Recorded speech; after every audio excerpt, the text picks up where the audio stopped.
महाराष्ट्र चुनाव के मद्देनजर एकनाथ शिंदे की शिवसेना ने 45 उम्मीदवारों की पहली लिस्ट जारी कर दी। एकनाथ शिंदे कोपरी पाचपाखाड़ी सीट से चुनाव लड़ेंगे। दरअसल आगामी विधानसभा चुनावों को लेकर महायुति में सीट शेयरिंग पर बात लगभग तय हो गई है। इसके मद्देनजर सभी पार्टियां उम्मीदवारों के नामों का ऐलान करने लगी हैं।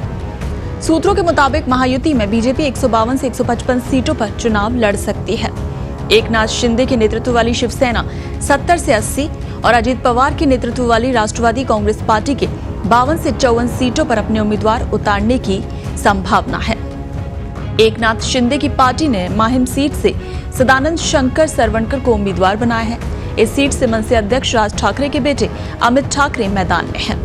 लिस्ट में उन सभी विधायकों के नाम भी शामिल हैं जो बगावत के समय शिंदे के साथ उद्धव ठाकरे गुट को छोड़कर आए थे। साथ ही सरकार में शिंदे गुट के मंत्रियों के नाम भी इस लिस्ट में हैं। वहीं पार्टी ने नए चेहरों में राजनीतिक परिवारों के दिग्गजों और कुछ निर्दलियों को शामिल किया है। और अब शिवसेना की पहली लिस्ट के सामने आने के बाद इस बात को लेकर भी चर्चाएं शुरू हो गई हैं कि इस सूची में आखिर राजनीतिक परिवार से आने वाले कितने उम्मीदवारों के नाम शामिल हैं। चिमनराव पाटिल के पुत्र अमोल पाटिल को टिकट दिया गया है। इधर पूर्व सांसद आनंदराव अडसुल के बेटे अभिजीत अडसुल को टिकट मिला है। पैठन सीट से सांसद संदीपन बुमरे के पुत्र विकास बुमरे को टिकट दिया गया है। जोगेश्वरी पूर्व सीट से सांसद रविंद्र वायकर की पत्नी मनीषा वायकर को टिकट दिया है। राजापुर सीट से मंत्री उदय सामंत के भाई किरण सामंत को टिकट दिया गया है।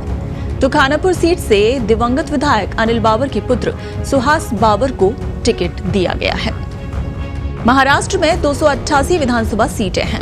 राज्य में बीजेपी, शिवसेना और एनसीपी गठबंधन की सरकार है। 2019 के चुनाव में जहां बीजेपी ने सबसे ज्यादा 105 सीटें जीती थीं, इस बार भी महायुति पूरे दमखम के साथ मैदान में उतरने जा रही है और सीट शेयरिंग पर अंतिम दौर की बातचीत चल रही है।